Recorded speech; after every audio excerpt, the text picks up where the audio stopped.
Hey, welcome back to the Frontline YouTube channel. More specifically, welcome to Goodwood Motor Circuit, where we're here with EVO doing one of their amazing track days. Sadly, what's not amazing about today is the British weather. So I'm taking shelter in here, not doing as many laps because I made some poor decisions on tyre choice for today. And I thought, what better opportunity to introduce the Frontline demonstrator, Sue, to the channel. Now, subscribers to our newsletters, followers on our social media will be very aware of Sue, but this will be the first time that we've ever done a detailed video of all of the options and some of the details around a full Frontline MGB resto mod. Enjoy the video. Thanks for watching. The first thing you may be wondering is, why is the car named Sue? The answer is quite simple. It's because of the registration, which doesn't say Sue. It says So, but it's close enough, so we'll go with it. It could be interpreted as the registration saying so soon, which we quite like as well. Now, the car's a chrome bumper. It is a Porsche colour, and it's called Porsche Classic Grey. I think some people call it Dolphin. It's very close to the original MGB Grampian Grey, but it's a bit darker. It's got a bit of blue in it. Suits the body lines really well, we think, and tends to get a lot of attention. If it didn't have Frontline on the door, it could be mistaken for a standard car. So it's a bit of a sleeper. It's packing 290 horsepower under the bonnet. We'll get to that later in the video. But first, let's look at the exterior and what we've done during the restoration on top of painting it in that Porsche paint. The chrome side strip that normally sits on an MGB and the door locks that would normally sit there are no longer there. The reason being is all Frontline restorations have a central locking system, and the chrome side strips used to cause, they were an entry point for moisture to get behind them, and unless they were regularly treated and wax coated, protected, they were a point of corrosion. The same goes for the wing top seams that would usually be there, and on the rear C-post to the wing, normally there would be a seam there. We've actually welded that, smoothed it all off. Not only does it give the car a more modern look, it makes it last longer, and there's not that entry point for water ingress. The MGB is a beautiful car, there's no doubt about it. We're not reinventing the wheel here. We don't want to deface the car. We want to keep everything that looks good, but make it last longer. You'll see, keen viewers, people that know the MGB, we make our own glazing for the front quarter lights and for the rear quarter light windows. Usually the rear ones would open slightly and the front ones would open slightly as well. They're really good for ventilation, demisting, and quite quirky and just of the era really. But now in a Frontline resto mod, the cabin temperature is controlled in much more modern ways. So this car's equipped with air conditioning, it's got heated seats, it's got electronic screens, as in electronic heated screens, not Apple CarPlay. So you don't need them. They used to whistle a lot. They let a lot of water in on the daylight. Today, where we're in downpours, they'd be letting an awful lot of moisture in, and every time you wash the car, you have to run around the inside with a microfiber to dry off the inside as well. So we delete those, smooth them off. Some restorations, we keep them. Some people love the quirkiness of those and how it reminds them of their MGB that they had in the day, but by large, as standard, they all come sealed. It's sitting on the replica Dunlop wheels, which are a lot easier to keep clean than the wire wheels. They look great. They really suit the MGB. They've got a two-eared spinner, and today they're running on a track tyre. This is a Nankang CRS. It's not a tyre we've used before, and the first time we're using it, it's pouring with rain. To the back of the car, we've got Mark 1 tail lamps. These are much earlier Mark 1s, and they're red on red. We just love the unique look of the red on red, and it keeps the back of the car in that sort of monochrome, really simple, clean design. There's no fuel filler here. Notoriously, filling up an MGB with fuel has been a bit of an awkward task, particularly if you're 6 foot or more. You have to kind of squat and prevent the pump from clicking. So we've actually moved it to the C-post. You'll see up there on a flush fit. And we've made a feature of it inside. We deliberately wanted this to be really visible because we wanted people to see it. On clients' cars, this can be tucked in behind the C-post and directed into the tank differently, but we wanted to make a statement out of it, so there it is there. That goes into the rear deck. We'll get into the rear deck when we look through the interior. We've got no overriders on the rear, which means the number plate lights have had to be relocated, and into the body is these LEDs, which are much brighter and again retain that clean look that we're looking for. If you're following the car, the only tell that something isn't quite standard on this might be that large 2.5-inch twin exit stainless steel exhaust system that we run on our cars. The LE50s had a single exit, and the high power 290 horsepower cars have a twin exit. Working around, we've got the Frontline mirrors on the door, which are a lot more stable than the original mirrors that used to flap around in the wind. They've got 3 grub screws on the back so you can set them in position. Really good visibility, really clean design. And then we've body coloured the mirror head, which also coincides with a body coloured grille slat up front. There's no overriders on the front. It's got a nice clean front bumper with our anti-lift front valance.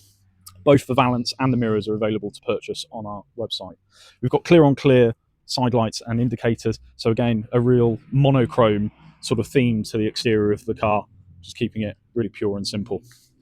Now, this particular car has done about 17,000 miles, and most of them have been in anger with journalists or people that are interested in commissioning a vehicle with us and want to try before they buy, or indeed at track days like this with the team at EVO. So it's had a hard life, 17 or more thousand miles, and it's never missed a beat, touch wood. Let's have a look inside. I've actually moved the car outside now to get the correct light to do the interior justice. I am obviously a YouTuber now, so that is something that you have to deal with the weather conditions. In here, we have got a full custom interior, starting off with a custom dashboard. We've got additional instruments across the top row there. You don't need to monitor the vitals in a restomod so much. These instruments are all digitized for really accurate readings, but you don't really need to be monitoring all of the water temperature and oil temperature because you know it's going to be reliable. That's the whole point of it. But some people choose to modify the dashboards in this way just to keep it looking really classic. We've got original toggle switches in place. This one that originally would have functioned as an overdrive switch is now the lights. And then on the center, we've got the washers, then the wipers, the ignition key, the push button start, and then the aircon and the twin speed fan. The original fan controls are in place, but they're converted to electronic. So we use an electronic valve in the heater system with that modern engine, just so there's no resistance on those notoriously stiff turn dials there. At the left, you'll see that there's no glove box key. We've got our stainless steel knurled glove box knob instead, so that stays in there at all times and looks a lot cleaner than having a key sticking out. On the passenger door, you'll see there's an original window winder, or at least it looks original. It's actually electronic. So we develop a micro switch behind there, which functions the window in a modern way, but keeps the door car design looking very classic. It's quite unusual for us to put harnesses in one of our cars. We don't profess to build track cars, but because of the use and days like today, it's really handy to have that 4-point belt harness in there. That's a aluminium tub seat. This is our latest seat design, and it's got integrated headrests, which are removable as well. So fully adjustable interference fit headrests for different passenger heights, and then you can pull them out if you need to. Behind that, you'll see there's a roll cage. Roll cage is available on our web shop. That bolts into the rear wheel arches there, and then just down here as well. Above that, there is a fluted Alcantara headlining. All the A's, B's, C's, and some visors are in Alcantara, and then the plastic original clips that would have held them in place are now billet aluminium. We have those machined. Electronic power steering in this car with a 14-inch motor liter semi-dish steering wheel, really nice driving position, and then a matching 6-speed shift knob in the center as well. This has got a riser on it, so normally the shift knob is much lower, but for the track use that we're doing today, we've extended it and just put that extension on there. There is the original speaker grille in the middle, and there's a 6x9-inch speaker there. You'll see on the passenger door there is a speaker as well, and the tweeters are on the dash top over there. There's a subwoofer hidden where the original 6-volt battery would have been, so it's flush fitted there behind the passenger seat because we run a 12-volt system in the boot.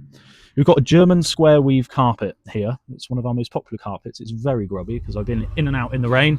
And then we've got aluminium pedals as well, all trimmed with red leather. Inside the car, there are 5 hides of leather in total, a lot of Alcantara, and about 25 kilos of sound insulation as well. So it's a really nice, comfortable, quiet place to be. Not to the same standard that a brand new BMW might be, but considerably quieter than an original MGB, considerably quieter. The front deck hinges up there, so you can have hats, scarves and gloves in there.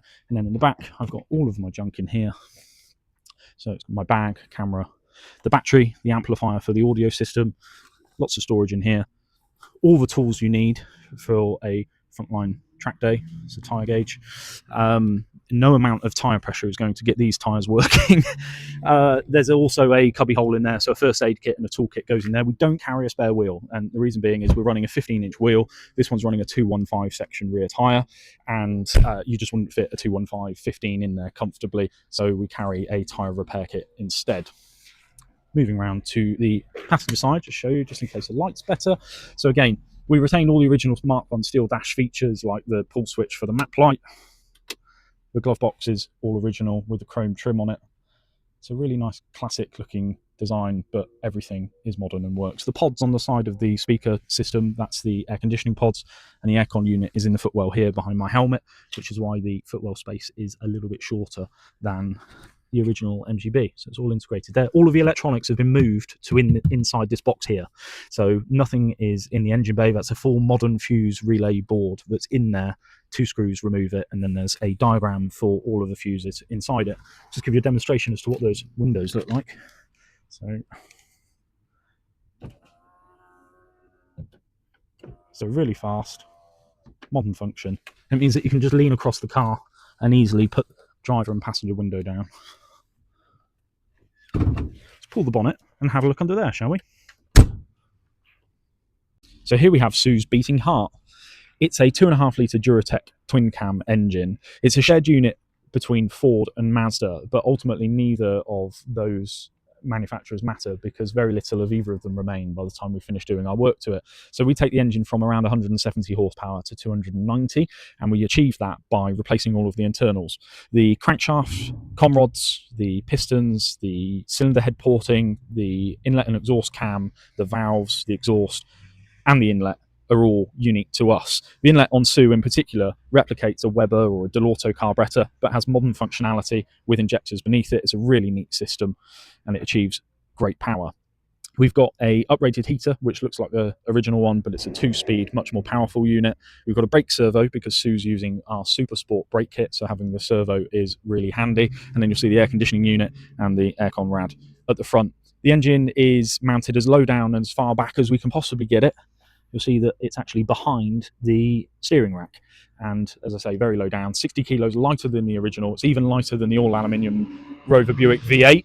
So dynamically, this really helps out the weight distribution. We've got a 49-51 weight distribution, and it feels like it belongs in the car. It's mated to the 6-speed, as you saw earlier, looking at the interior, and we uprate the clutch so that that 6-speed transmission can deal with the extra power.